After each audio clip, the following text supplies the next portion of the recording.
Hi guys, and welcome back to my channel. So I've noticed you guys have been really interested in all of the videos that I've posted so far about selling your artwork online through print sites like Redbubble, Society6, and Teepublic. Since I've had a little bit of success on these types of sites, I thought I would really do some digging and reflecting on my own shop and try to understand why it's become so successful.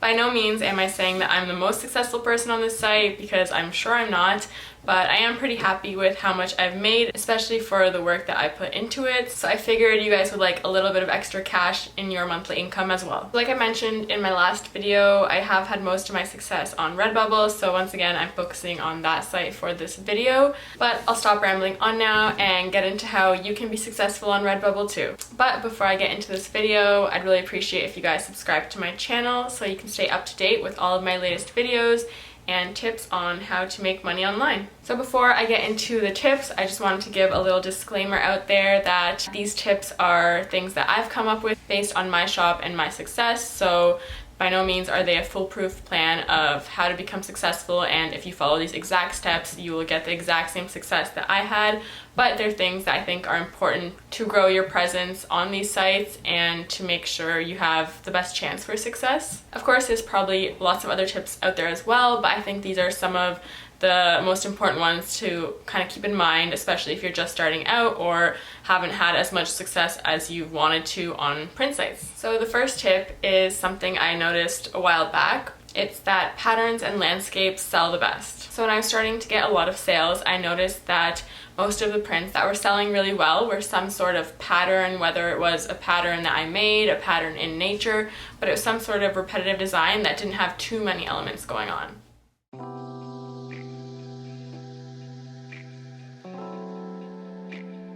The reason that I think patterns are so successful as opposed to other types of photography or artwork is because of the type of items and products that Redbubble sells, and that those items look best covered in a pattern. Of course, if you're looking to buy a framed print or a t-shirt, this might not apply because you might want something that's, a little more intricate or interesting, and a pattern might not do that for you. But for everything else like duvet covers, bath mats, pillowcases, people typically want something that's a little more simple that will go with the rest of their home decor. So I think that's where patterns come in, and it allows you to put a little bit of personality into something without overwhelming the space or overwhelming the product. If patterns aren't your artwork of choice or style, that's totally okay. I still have had a lot of landscapes that have sold as well, so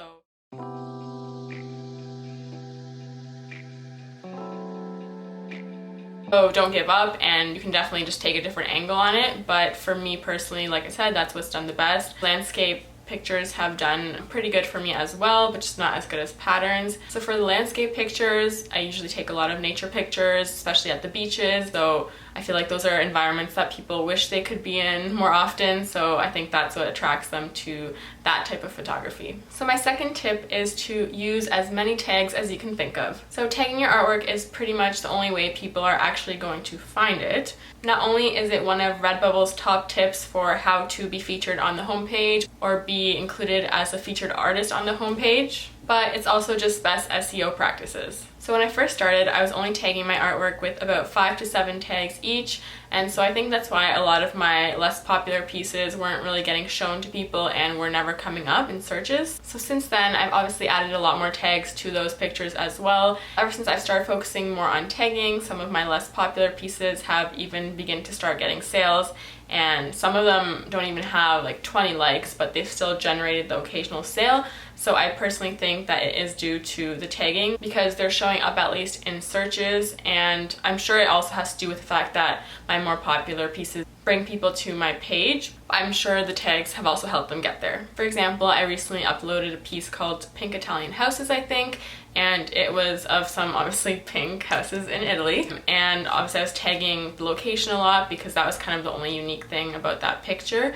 And I actually had someone message me saying that they found my artwork because they were looking for photography that was taken in Italy. So that kind of justified to me that the tags are working. That was how they found it, and obviously it led to a sale, and I don't even have that many likes on it. So clearly it's worth making sure you take the time to tag it appropriately and just tag it with as many things as you can think of. And on that note of making sure that your tags are relevant, Redbubble has said in some of their articles that if you're not tagging them appropriately and you're just kind of spamming the tags, it will penalize you for that, and obviously then your work is not going to be pushed out. So make sure you're not just putting whatever popular trending tag is on there now.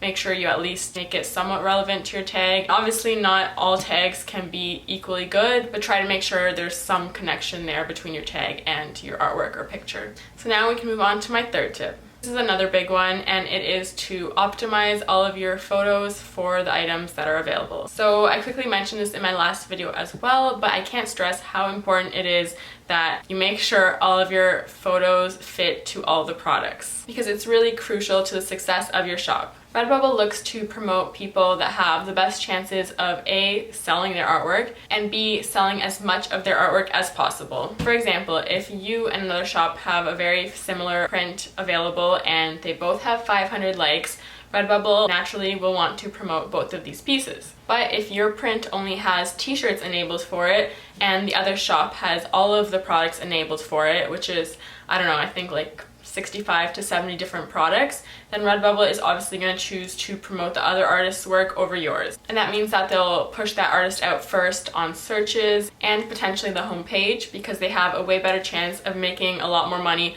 off of that artist than you. It's also important to stay up to date with all of the newest product launches that Redbubble has, and to make sure that you enable them on your store as soon as they come out, because a lot of the times it is not automatic, so you have to manually go back to all of your artwork and click the enable button. So keep an eye out for that and make sure you're on top of it. I definitely wish that Redbubble had a button where you can just automatically enable all new prints or new items that come out, but unfortunately they do not have that yet, so it is a little manual at this point. But I mean, it doesn't happen too often that they upload new items, so it is worth, you know, every few months to kind of go in there and update your store, especially because it obviously gives you a better chance of selling items. A final key point to remember about optimizing your artwork for all products actually starts before you even upload anything to Redbubble. So you want to make sure that you upload the largest possible dimensions of your image to the site without making it too stretched out and bad quality, obviously, so that it'll fit on all of the items available, because some items like wall tapestries and duvets require quite a large dimension. To learn more about how you can upload images on Redbubble, you can check out my tutorial here. I'll link it and you guys can watch a step-by-step of how I upload images. And my last tip is to keep your eye on the trends.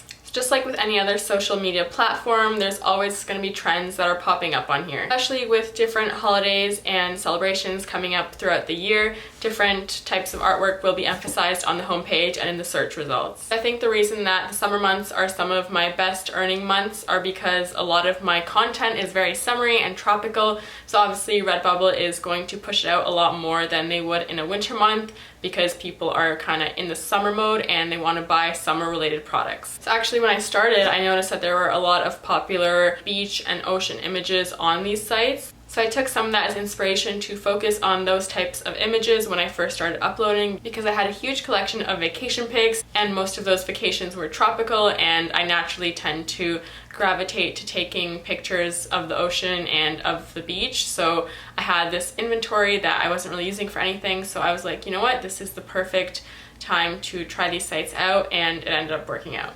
So to this day, it's still the most popular types of pictures that I sell. So clearly the trend is still there, although obviously there's a lot more since then, and that's just one of the trends that I picked up on, but there's probably hundreds that you could easily fit into. But yeah, it doesn't hurt to keep an eye out on the homepage and search results for similar content and see what's popular, and upload similar content. So obviously trendy artwork doesn't have to be the only type of content that you upload on these sites, but it can definitely help you get your foot in the door and have one popular piece that will have people trickle down to your other pieces and allow for those ones to grow as well. It's a great way to get some quick exposure and sales too.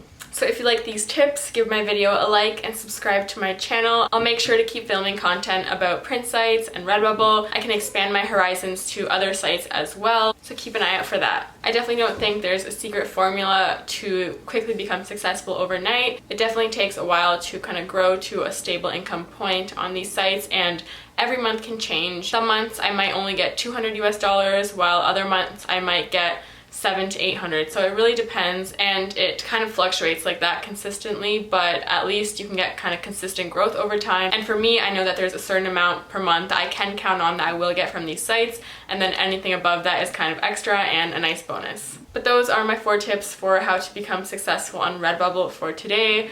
I'll see you guys in my next video. Bye!